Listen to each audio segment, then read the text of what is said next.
Well, let's break it down, and let's break it down in small bits where people can actually get it. Right.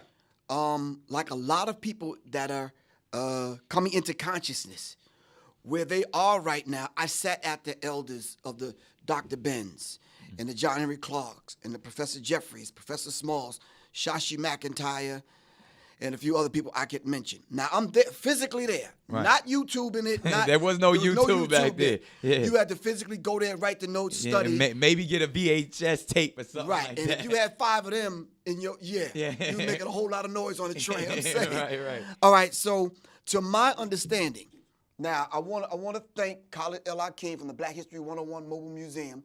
He had set up a talk with a rabbi. Right. And this is recently. Right.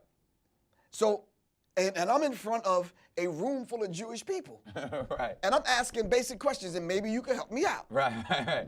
So let's look up the word anti-Semitic. Right. Who are the Semitic people? And then we're going to get to the public enemy thing. Right. So I looked up who is the Semitic people. And there's a list of Semitic people. And anyone can do this right now. You can look up who are the Semitic people, what are the Semitic languages. Right. Has absolutely nothing to do with any white people. Right. Not at all.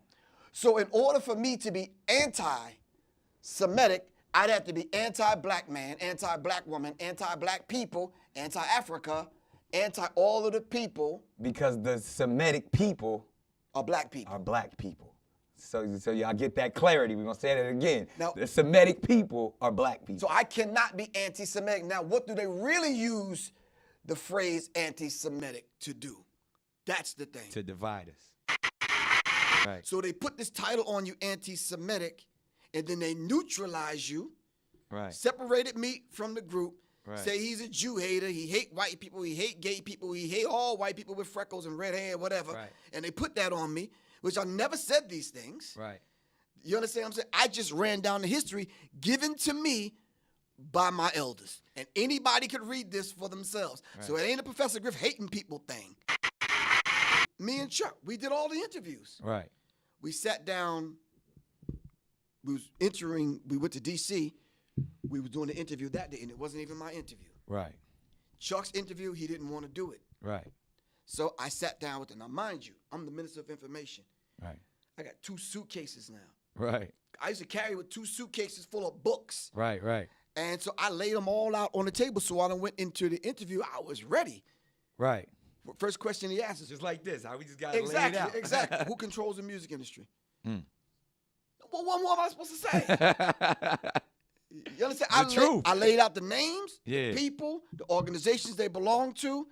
I laid it out. Now, mind you, this is not coming from Professor Griffith. I wasn't hating nobody that day. And was it in that statement? Was it just like was it white people, Jewish people, white supremacy? Like was it more just like you just kind of just you weren't saying a hateful statement. You were just saying this is who controls it. I laid out the names. Right. Oh, so you specifically you said yes. people's names. Yes. Oh, wow. People's names. At that time, because this was what 80, 89, 90. Yeah, about 80, 89. Yeah. Okay. Yep. And you just said people's names, and I laid it out, and I Right. showed them the books. Right. And I looked it up and showed it to them. This paragraph says this. These people control film industry, TV, Right. music industry. And as we know right now, these are the players. when we talk about media, there's 6 major corporations that control Exactly. all of media. Exactly. This is beyond the music industry, and this is you were laying that construct down back then and naming names, calling them to the Exactly. table. But Right. even as we sit right here today, there's 6 major corporations that control everything that is delivered to you as we speak. Exactly. So the 6 people can sit in this room and decide everything that we experience as far as entertainment. We watching the movies, reading the magazines. 6 people. Right.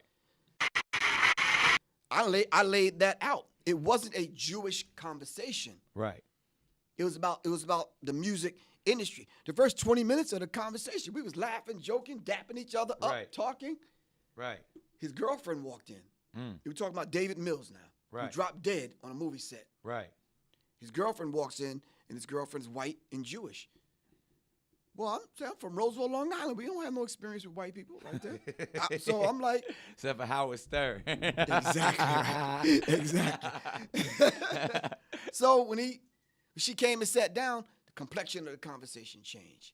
It became more, and I'm like, you right. see what I'm saying? Yeah. A couple of times you even pressed the pause button on the cassette. Yeah, recorder. that privilege starts speaking. And right. So now he had to change his tone because now the white Jewish girlfriend is sitting next to him. Right. And she's getting offended right. by me calling out the Cohens and the Moskowitz and the blacks and the right.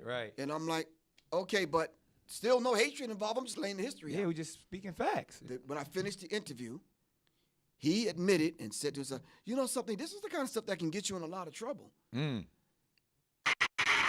And then, you know what, and because this is one of the reasons why I feel honored to speak with you, but I feel like it's so prevalent and so on time, is because what we're dealing with the Honorable Minister Farrakhan being silenced on Facebook and other platforms. Right.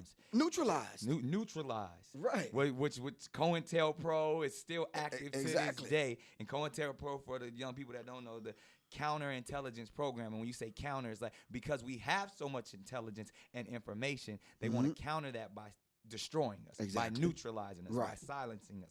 So what we're speaking of today, because they attempted to silence Minister Farrakhan right now, which is COINTELPRO actions and activations, and they did the exact same thing to you. Why? And this is just a question that I have, and even coming from the aspect of if the true children of Israel, if we're speaking of the Jewish community, if we're speaking of the Abrahamic faiths that Islam comes from, that Judaism comes from, that Christianity comes from, all comes from Abraham. And we are all speaking of brotherhood and unity. Why is this division? Why is it such a problem? Why is there so much fear, specifically in the black community, in the Jewish community? And I'm kind of, this is a leading question which I want to get to, but why is it such a problem to speak the truth? I think it's a problem it became a problem for us because of the propaganda machine. But it's more of a problem for them. Right. Because they've taken our birthright.